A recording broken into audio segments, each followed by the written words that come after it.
Deepwoken has a lot of cut content. Maybe you've heard of the infamous Erebus from Agamatsu, or know about the Isle of Crows from the Deepwoken Direct. One way or another, these ideas never got past the initial testing phase, but that doesn't mean they can't lead to better things. Today, we're going to look at some ideas that never made it into verse 2. Starting off, we have the Sharko. This lovable beast has been in the game since the very start, but his iconic appearance could change very soon.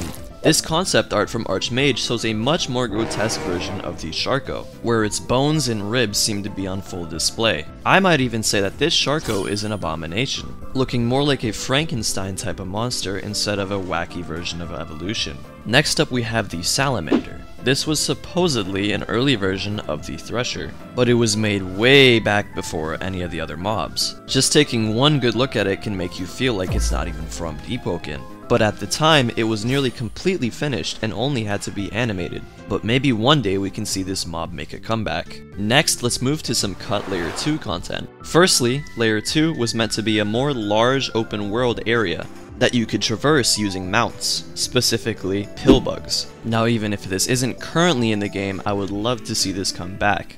Maybe one day we could even ride horses. There are also these little anglerfish frog hybrids that look like they were used to light up dark areas, or even be an early version of the Bounders, and some early versions of the Curse Guards.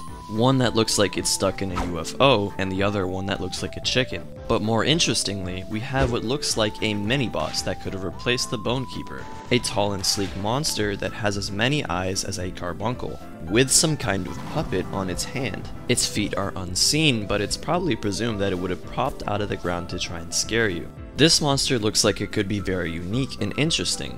Hopefully we can see it come back one day. And finally, we have the Eth Rifle, a rifle that was scrapped in favor of the Storm's Eye. And judging by the name and appearance, we can assume that it dropped from Etheron. How it would work other than being a rifle is currently unknown, but even though this weapon was scrapped, I have a high feeling that Etheron will get his own personal drop one day. But that's about everything that I could find for today. Unfortunately, most of these will likely never come back, but even so, it's nice to see what could have been. Leave a like and a sub if you enjoyed the video, and as always guys, thanks for watching and have a good day.